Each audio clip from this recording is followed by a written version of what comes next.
जो लोगों के रोम रोम को हिला देता था, ऐसे प्रखर उद्बोधन को सुना था।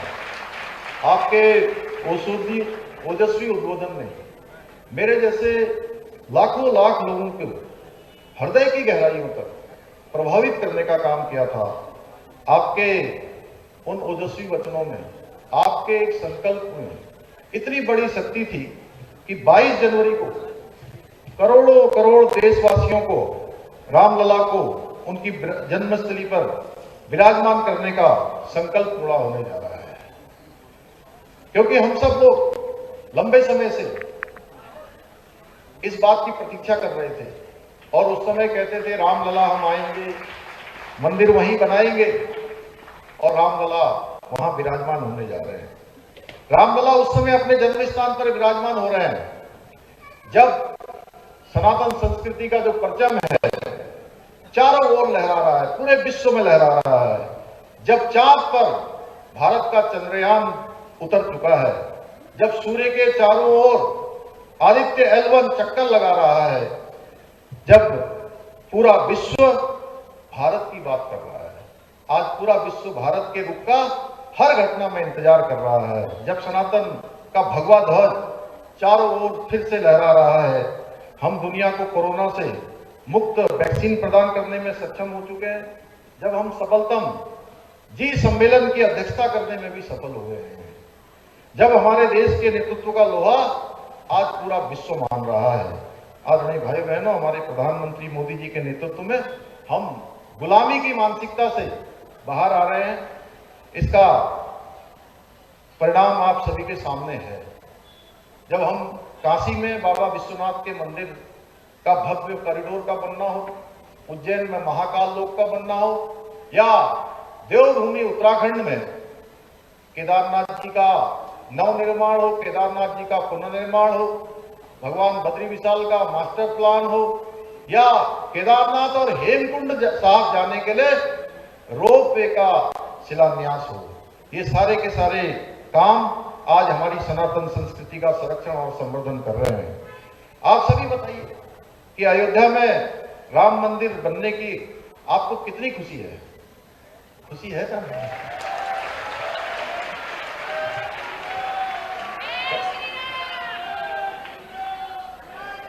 कश्मीर से धारा 370 समाप्त होने की आप सबको कितनी खुशी है? जोर से बोलिए। आप सभी की ऊर्जा देखकर मैं कह सकता हूं कि आप सभी अत्यंत खुश हैं। अब आप सभी एक और बात बताइए, क्या ये खुशी आपको अन्य सरकारों में हो सकती थी? मैं उन सरकारों का नाम नहीं ले रहा हूं, या अन्य पार्टियों की सरकारों में मिल सकता था? अरे जोर से बोलिए जी। नहीं मिल पाती। अब भव्य राम मंदिर का निर्माण देखकर तमाम लोग बोलने लगे हैं कि हम भी अयोध्या आना चाहते हैं, हम भी अयोध्या आना चाहते हैं। ऐसे लोग भी जो तमाम समय में जब दीदी माँ हमारा आंदोलन कर रही थी, अपने आप को लगा रही थी, अनेक देशों में जो उनकी सामने तमाम चित्र लगे हुए हैं, आप सब लोग उसको जरूर देखिएगा कि दीदी माँ ने किस प्रकार से अपने वेश बदल बदल कर उस आंदोलन को गति देने का काम किया था। तो उस समय में ये तमाम लोग जितने हथकंडे हो सकते थे, उन हथकंडों को अपनाकर राम मंदिर का काम रोकने का काम करते थे। भाई बहनों, राम भक्तों पर गोली चलाने वाले न तो मंदिर बना पाते, ना कश्मीर से धारा 370 हटा पाते, ना ही 3 तलाक हटा पाते। यह आदरणीय प्रधानमंत्री जी की क्षमता है कि वह न झुके हैं न रुके हैं, बस अपने कर्तव्य पथ पर लगातार आगे बढ़ते गए हैं। उसी का परिणाम है कि आज ये सब काम हमारे सामने चरतरफ हो रहे हैं। हमने भी आदरणीय प्रधानमंत्री जी से प्रेरणा लेकर उनके निर्देशन में, उनके मार्गदर्शन में अनेकों कामों को, कठिन कामों को भी उत्तराखंड देवभूमि में आगे बढ़ाने का संकल्प लिया है। चाहे समान नागरिक संहिता को लागू करने के लिए उठाया जाने वाला कदम हो, उसकी कमेटी ने पूरा काम कर लिया है।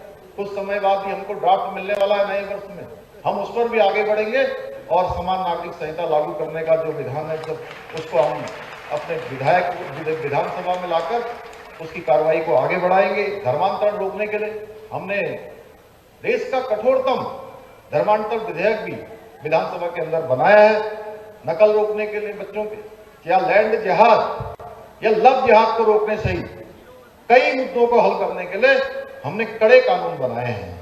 और देवभूमि का जो मूल स्वरूप है, आप सब भी जब देवभूमि आते हैं या देश दुनिया में हम कहीं जाते हैं, जब हम बताते हैं कि हम उत्तराखंड के हैं, तो हमारे प्रति लोगों की एक सोच अलग होती है, देखने का भाव अलग होता है। वो सोचते हैं कि देवभूमि के लोग हैं, बहुत ही देवों के नजदीक से आए हैं। तो देवभूमि का जो मूल स्वरूप है, वो मूल स्वरूप बना रहे, उसके लिए हमने अतिक्रमण